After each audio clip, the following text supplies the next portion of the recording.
Olá pessoal, tudo bem? Aqui é o professor Álvaro, vamos lá para mais uma aula. Bem, hoje vamos falar sobre o sistema circulatório, né? É um sistema muito extenso, então a gente dividiu ele em duas aulas, tá, galera? Não esqueçam de lembrar que essas aulas estarão disponibilizadas no meu canal de YouTube, tá? Então, vamos lá. Sempre quando a gente fala o sistema circulatório, no caso, né, o sistema sanguíneo, como era antigamente chamando, ela envolve basicamente os vasos, né? E você já ouviu falar dos vasos, que eles podem ser os vasos sanguíneos ou os vasos linfáticos, que nós estaremos falando hoje. Lembrar que sempre no início de tudo, né, nós precisamos lembrar e saber de onde que provém, qual que é o início desse sistema circulatório. Como nós tínhamos estado falando em diferentes sistemas, né, a origem embriológica, tá? A partir de qual, né? Então já tínhamos falado de todos eles. Agora entramos no sistema circulatório. Então sabemos que ele provém da camada do mesoderma, né? Aqui até coloquei um corte transversal do embrião, tá? Que seria esse daqui, só para mostrar para vocês o corte que foi feito aqui onde tem as linhas tracejar, né? No caso aqui. E nos mostra esse embrião, no caso, e as diferentes camadas germinativas. Aí temos a mais interna, que é a ectoderma, mesoderma e a endoderma. Então, nós sabemos que o sistema circulatório ele provém do mesoderma. Tranquilo, então, até aí? Beleza. Então, o que a gente mais deve lembrar? O sistema circulatório está presente em todos os vertebrados, tá? Invertebrados não possuem um sistema circulatório tão aperfeiçoado como é nos vertebrados. Outra coisa que a gente tem que lembrar é que o sistema circulatório ele é um sistema fechado, tá? Então, não é igual que o sistema respiratório que nós falamos, que ele é um sistema aberto. Já o sistema circulatório é fechado, tá? E ele, a gente vai ver que ele também chama um aparelho na qual ele podemos observar ele na parte dos vasos, né, arterial, parte venosa e a parte linfática, tá?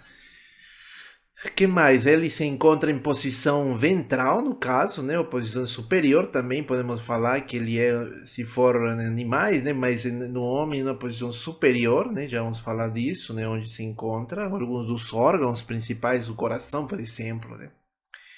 E o líquido que flui por esse sistema circulatório é o sangue, tá? Que é de cor vermelha, devido à hemoglobina, que é um pigmento respiratório que ele se liga com oxigênio, né, no caso, e também com as hemácias, tá? Os glóbulos vermelhos. Assim mesmo, a gente tem que falar de um dos órgãos que conforma esse sistema circulatório, que é o coração, tá? Que esse coração, ele tem uma musculatura estriada, tá? A musculatura do coração é estriada, lembra que é estriado cardíaco, e já dos vasos sanguíneos é musculatura lisa. Beleza? E aí tem as características. Os dois são involuntários, obviamente.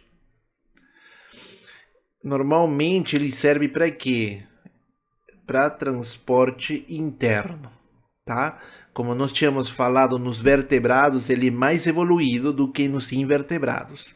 As funções que ele possui, basicamente muitos de vocês já conhecem, que é o transporte de gases respiratórios, também tem nutrientes, resíduos metabólicos, hormônios e anticorpos.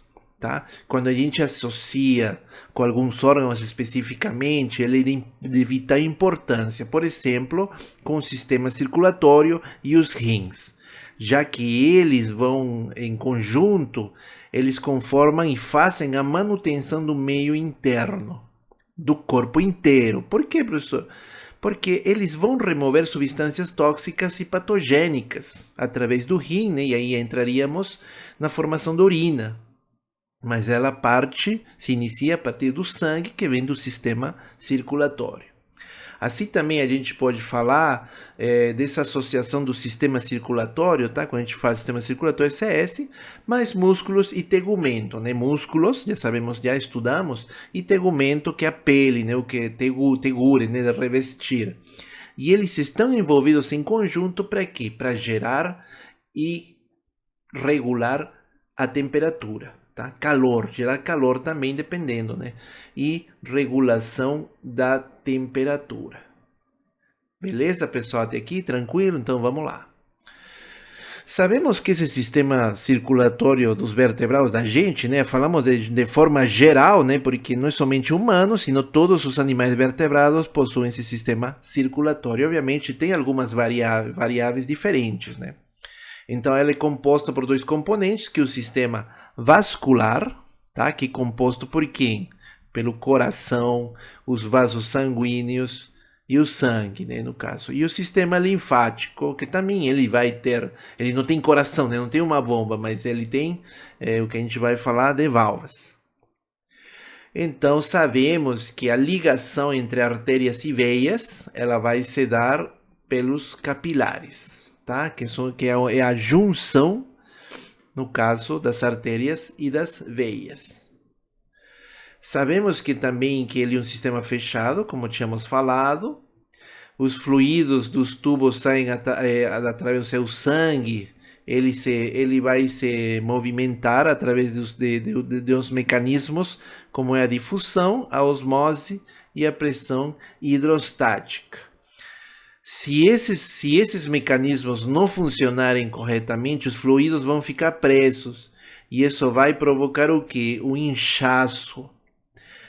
E além disso, se deve também à ineficácia do sistema linfático, que ele também é uma ajuda para esse sistema circulatório sanguíneo, no caso. Esses fluidos tissulares, né, que são conformados da saída desses fluidos pelos tecidos, eles vão ser absorvidos pelos capilares linfáticos e vão constituir a linfa, né? E essa linfa ela vai ser descarregada ou vertida nas veias, tá, galera? Obviamente, isso vai se dar através dos capilares linfáticos, tá?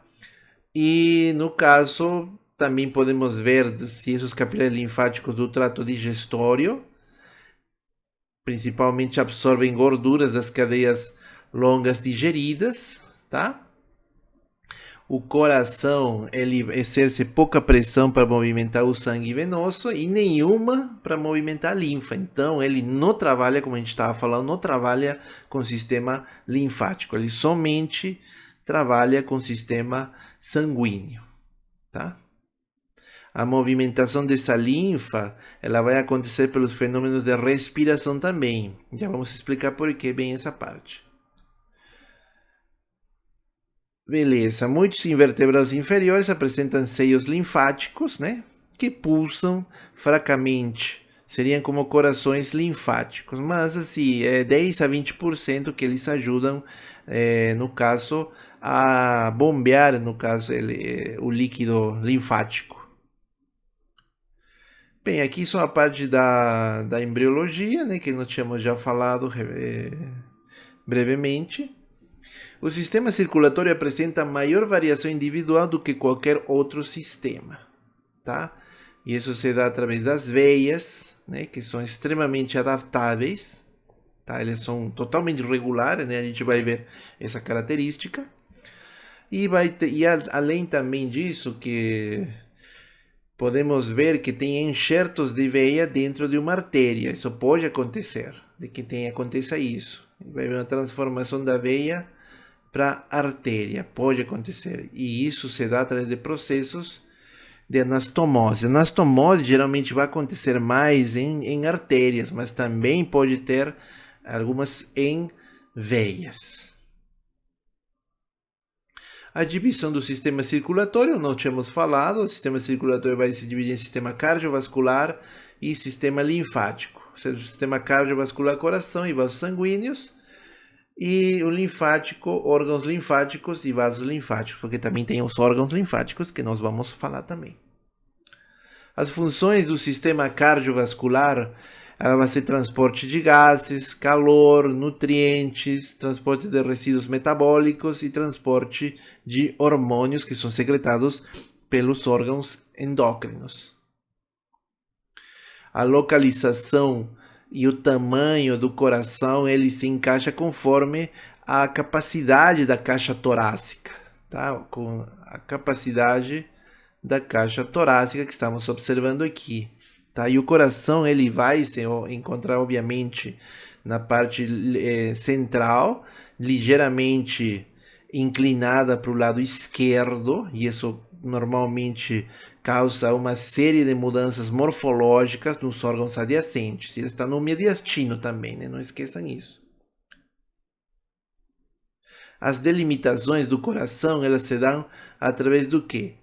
Da base. Se a gente for falar da base, que encontramos nessa parte aqui, a base, na qual encontramos o átrio direito, tá? O átrio direito e o átrio esquerdo, que ele normalmente se dá entre a segunda e a terceira costela. Se você observa aqui, né? Aqui tem a primeira, aqui a segunda e aqui a terceira.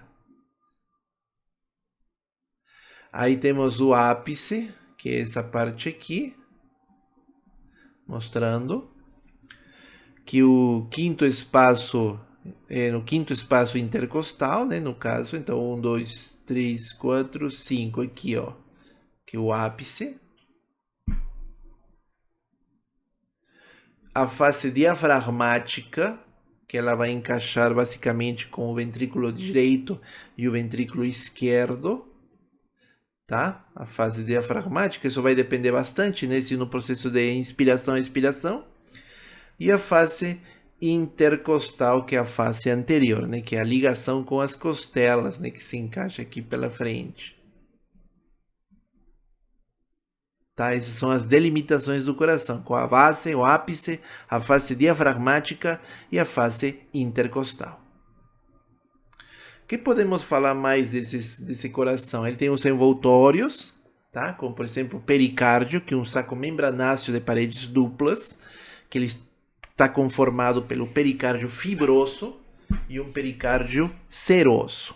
Se a gente for falar desse pericárdio fibroso, é uma camada fibrosa, tá? Que fixa, qual que é a função principal? Fixar o coração no mediastino. E já o pericárdio seroso é um tecido conjuntivo, frouxo, né? Então ele dá uma leve movimentação a esse coração, tá?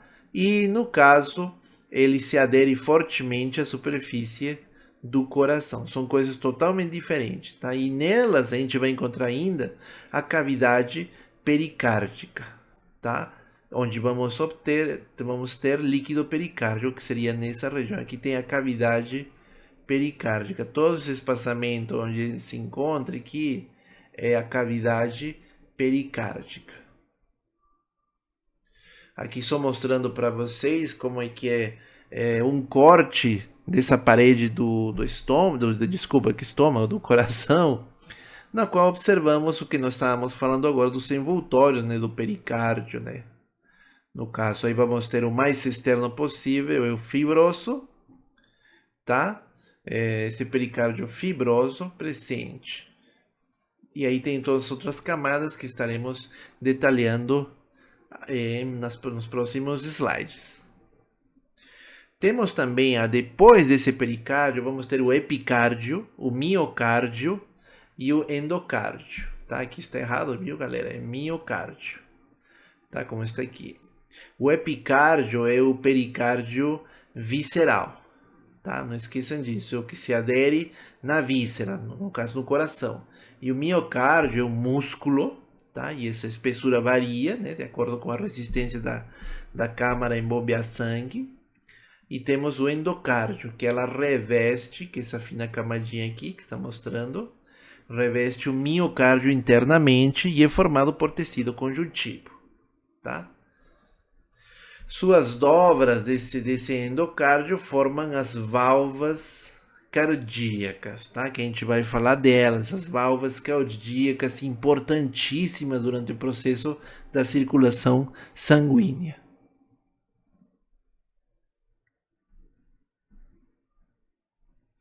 Observem que o coração é uma estrutura, né, da parede, é totalmente cheio, como é um músculo, ele está totalmente direcionado para evitar qualquer rompimento, já que uma bomba, né, então uma bomba ela tem que ser extremamente forte, versátil para continuar e não rasgar esse tecido, Tá? Então você vê que em desenho já foi estudado, olha como é que a distribuição morfológica dela, né? Através dessa musculatura, dos ligamentos que ela também possui, tá? E até estruturas, né? Totalmente musculares e adaptáveis para o processo que ela desenvolve. A gente compara que o coração é como uma bomba, né? Uma bomba de combustível, por exemplo, dos carros, é bem parecida.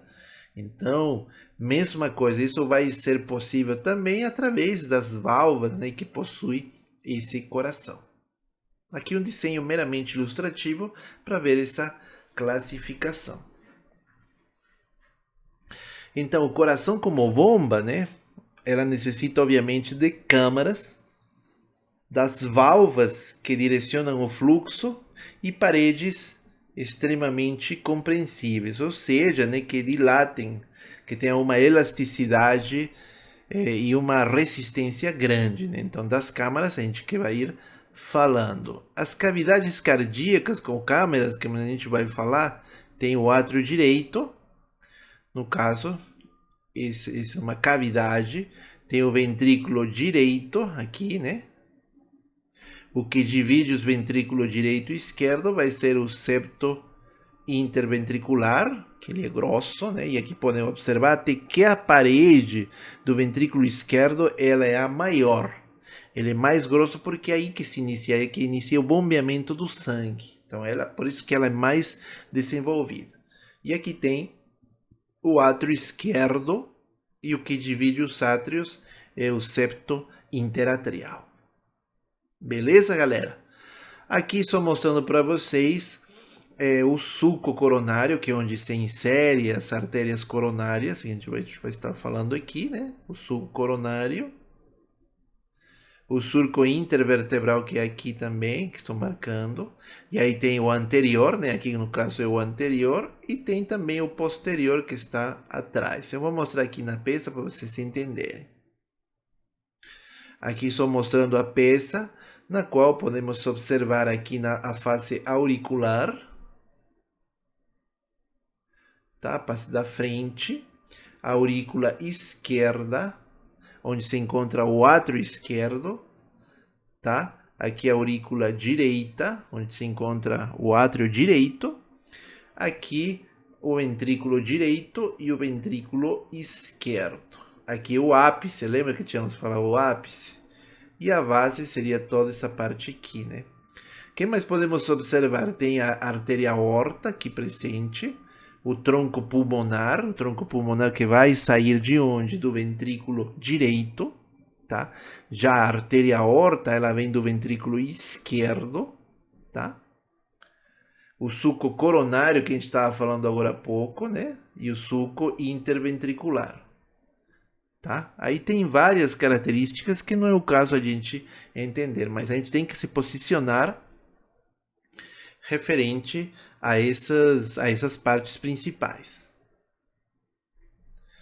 Sístole e diástole, entendamos que isso é uma parte fundamental de quando tem o bombeamento, né, do coração como bomba, falando que o diástole é o relaxamento das paredes do coração e a sístole é a contração. Esses dois conceitos são muito utilizados na elaboração da pressão sanguínea, pressão arterial sistêmica no caso.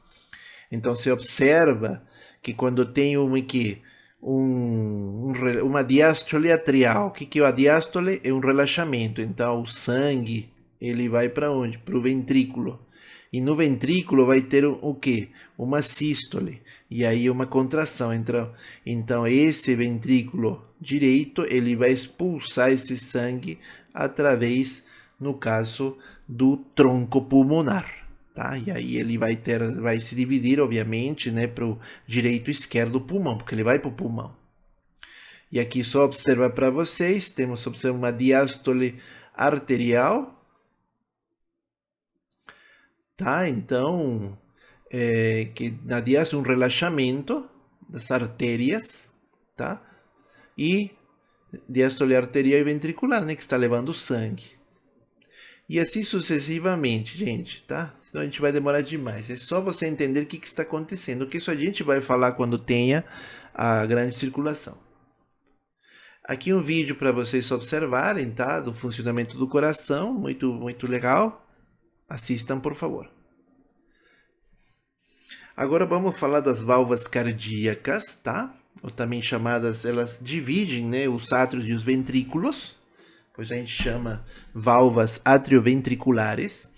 Como eu falei, são pregas do endocárdio, com estrutura interna de tecido fibroso, e elas estão ancoradas nos músculos papilares do miocárdio por pregas tendíneas, né? Aqui são as pregas tendíneas e os músculos papilares. Aqui temos os diferentes tipos. Se esse átrio ventricular direito, essa válvula atrioventricular direito é chamado de tricúspide. E se for a válvula atrioventricular esquerda, é chamada de bicúspide ou mitral. Aqui podemos observar elas num corte transversal do coração. Podemos observar essas válvulas atrioventriculares, tá? Obviamente, aqui temos que observar e ressaltar qual que é qual, né, no caso. Se você pode observar para fazer um reconhecimento rápido dessa questão, a gente pode observar que aqui é a bicúspide, tá? Aqui é a bicúspide, ou mitral, né? E aqui é a tricúspide.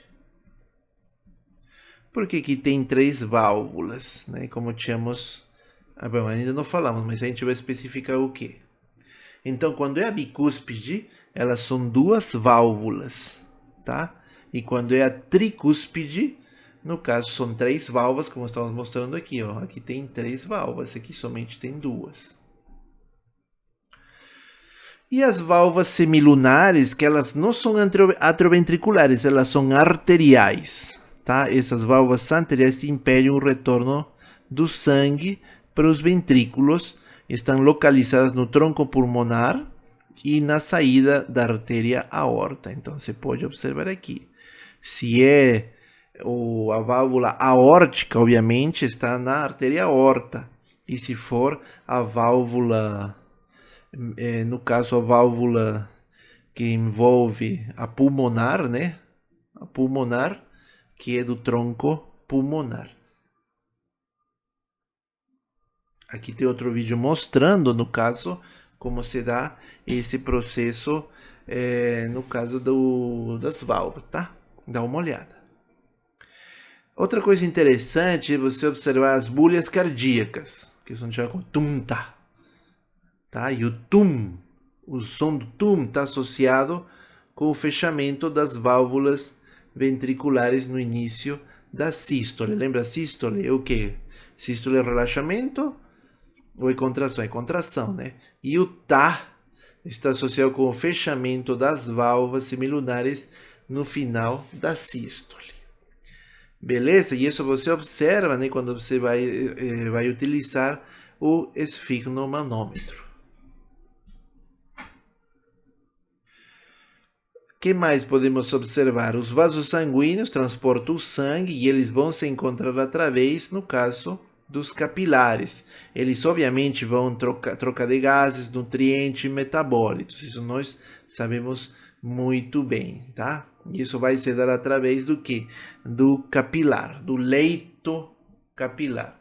Mas para chegar até ali, essa artéria ela foi se afinando, ela foi diminuindo sua dimensão, seu diâmetro, e se transformou em arteríola, para depois ir para o capilar, né? No leito onde tem a ligação com quem? Com as vênulas. As vênulas é a parte também inferior ou diminuída das veias, né? Que são as vênulas. A estrutura dos vasos sanguíneos ela segue estar distribuída em 3 túnicas: a túnica interna, a túnica média e a túnica externa. Os vasos podem conter uma ou mais camadas de membrana elástica, isso depende, né? Geralmente arterial, elas têm mais camadas elásticas. A túnica interna, né, formada pelo endotélio vascular e a membrana basal.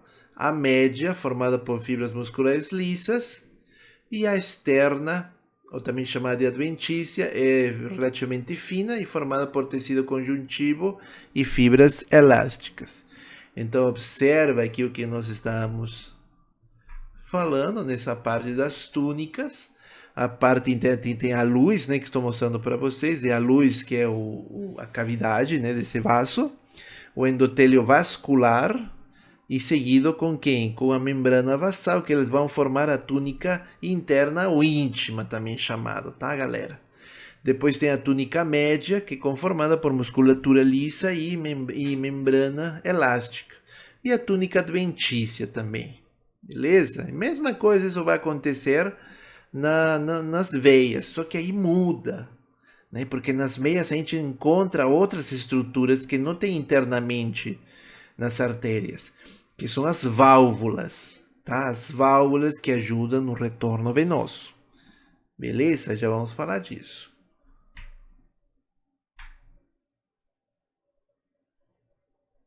A nutrição dos vasos, principalmente os grandes vasos calibrosos, né? Estamos falando tronco pulmonar, artéria aorta, ela vai se dar através do quê? De um complexo chamado vasa vasorum, que é o vaso dos vasos, né? Que dá a nutrição, que vai dar os nutrientes e a troca para esses vasos. Não é que eles pegam do que eles transportam, não, tá?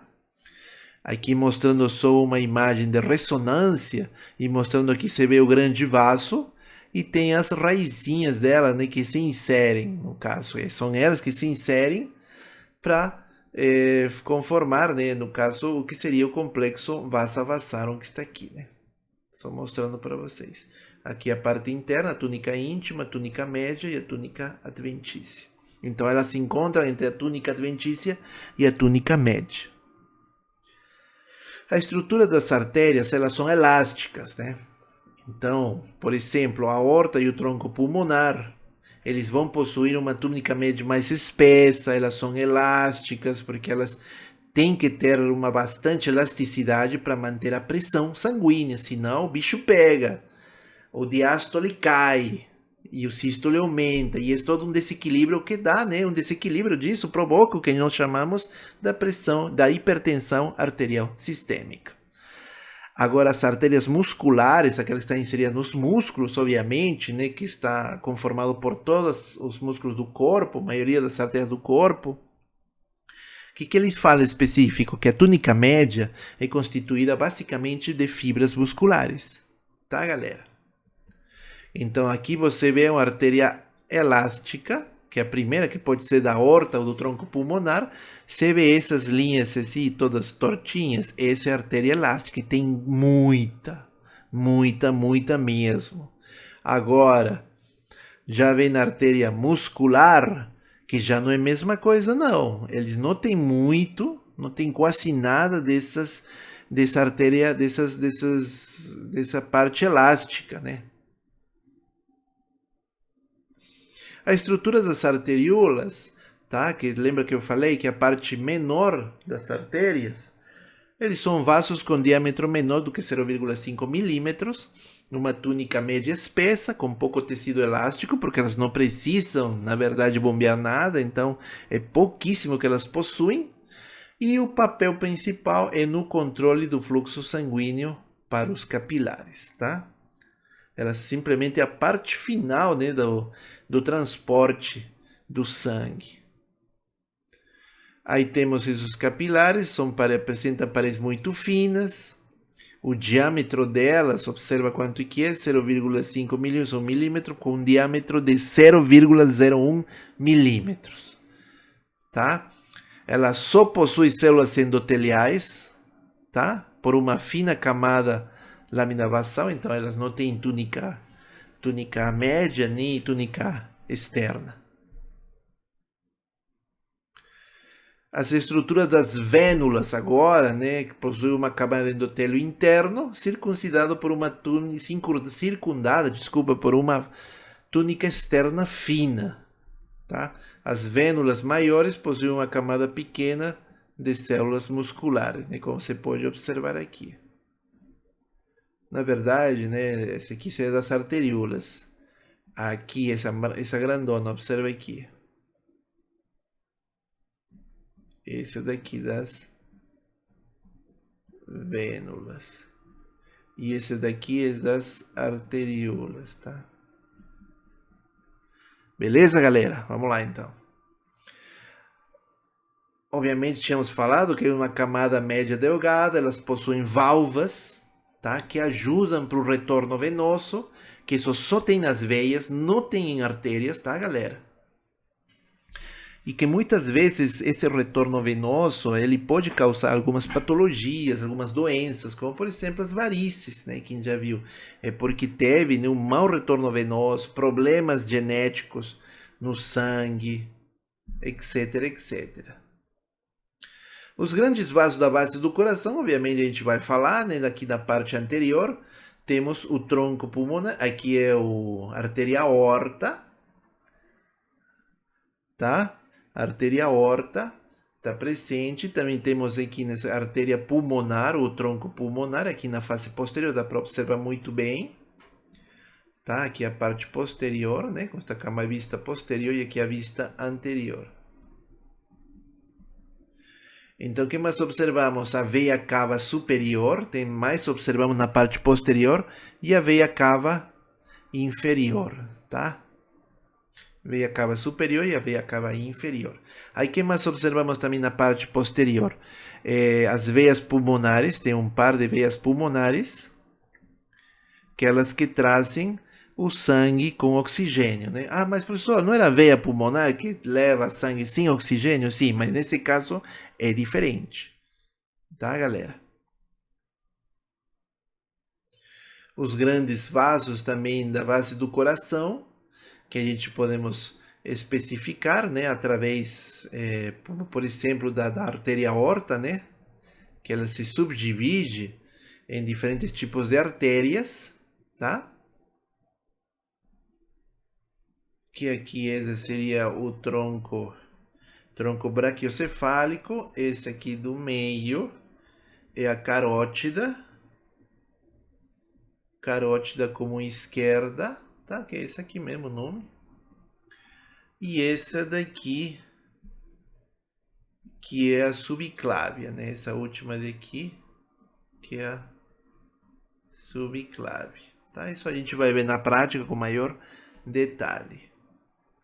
Aqui só mostrando como ela vai, né, através do pescoço se inserindo, e obviamente depois na carótida vai ter uma carótida interna, né, que vai entrar dentro do crânio, e outra externa.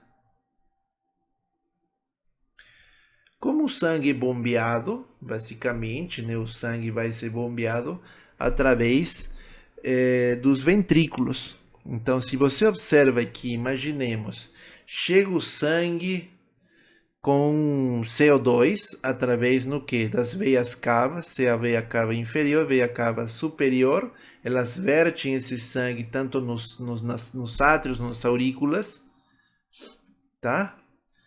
Nas aurículas, ou átrios, como se queira chamar, elas vão atravessar a válvula tricúspide para entrar no ventrículo direito. Esse ventrículo direito vai passar através das válvulas semilunares, tá? Para entrar no tronco pulmonar, que ela vai levar um para o esquerdo e outro aqui para o direito, que ela vai levar esse sangue para onde? Para os pulmões, tá? E aí estaríamos falando da circulação pulmonar e sistêmica, né, que vamos falar. Aí esse sangue ele vai ser processado, vai ser eliminado o CO2 e vai ser colocado oxigênio, né, o processo de hematose. Aí ele vai voltar, porque aqui seria o pulmão, né, gente? Ó, imaginemos, né? Aí volta através do quê? Aí vem o sangue com o quê? Com oxigênio. Esse sangue com oxigênio vai entrar através das veias pulmonares. Tanto tem dois, né, de cada pulmão, tá? E elas vão entrar basicamente vão verter tudo através das aurículas, da aurícula esquerda. Esse sangue vai atravessar a válvula mitral, tá? Essa válvula mitral bicúspide, né, que tínhamos falado. Aí vai entrar no ventrículo esquerdo, e do ventrículo esquerdo vai atravessar a válvula válvula aórtica, vai entrar na aorta. E na aorta vai se distribuir por todos os cantos, né, do corpo. O que seria aqui mais ou menos, né? Obviamente aí vai ter artérias, os grandes vasos, tá? Então temos uma circulação pulmonar, que é a circulação pulmonar, e a sistêmica, que é do corpo inteiro. A circulação pulmonar, ela acontece com 20% do sangue, né? Já que somente o 20%, e ela, como nós tínhamos falado, né, vem do ventrículo direito, artéria pulmonar, pulmões, veias pulmonares, vou estar voltando, e entram para o átrio esquerdo, aurícula esquerda. Já a circulação interna significa 80% do sangue. Então, ele vem do ventrículo esquerdo, que é aquele 20%, né, que se soma, passa a artéria aorta, vai para os tecidos, aí são recolhidos o sangue que tem CO2 e ele vai ser absorvido pelas veias cavas superior e inferior, e ele entra no átrio direito e aí vai passar para o ventrículo direito e novamente se inicia o processo, tá? Mas o que eu falo aqui para vocês, esse 20-80, é porque a grande circulação, a sistêmica, ocupa 80% do sangue, enquanto na circulação menor pulmonar, ela é o 20%. Os vasos do miocárdio que nós temos, vamos ter a artéria coronária direita, tá? Que ela tem um ramo marginal e um ramo interventricular posterior, né? Que estamos mostrando aqui, né? Aqui estamos mostrando a artéria coronária e os ramos, né? Tem um ramo marginal, aí temos o ramo interventricular, que você vai se observar, obviamente, pela parte posterior do coração. Temos um ramo interventricular anterior e vamos ter o ramo circunflexo, que está aqui presente, tá? Circunflexo. Que na verdade ele vai bordear aqui, ó, e daí nascem outros ramos. Aqui estou mostrando mais uma vez do coração, né, e como são as principais, os vasos e as veias, né? Agora você já tem um maior conhecimento, então pode me dizer como que está distribuído, tá? Ele não é difícil, só que precisamos na aula prática e entender corretamente isso. Quando tem problemas, um dos problemas cardiovasculares mais seríssimos é o infarto agudo do miocárdio. Esse infarto agudo do miocárdio ele acontece por um processo de isquemia que vai se dar numa artéria, por exemplo, coronária, tá? Que vai ser bloqueada e vai iniciar um processo de hipóxia, tá? E isso se manifesta, né, com um formigamento e uma dor que se inicia, no caso, no membro superior esquerdo, né, desde os dedos, né, que essa dor ela é lateralizada, tá? Na parte medial, né, do braço, e ela invade toda a parte do peito e parte do pescoço e do rosto esquerdo, né, no caso. E aí nós perguntamos, se todos sentirão a dor do infarto da mesma forma? Obviamente não. Isso tem várias variantes, indicadores que apontam que muitas vezes a idade e o sexo, ele muda bastante esse tipo de dor. Beleza, galera?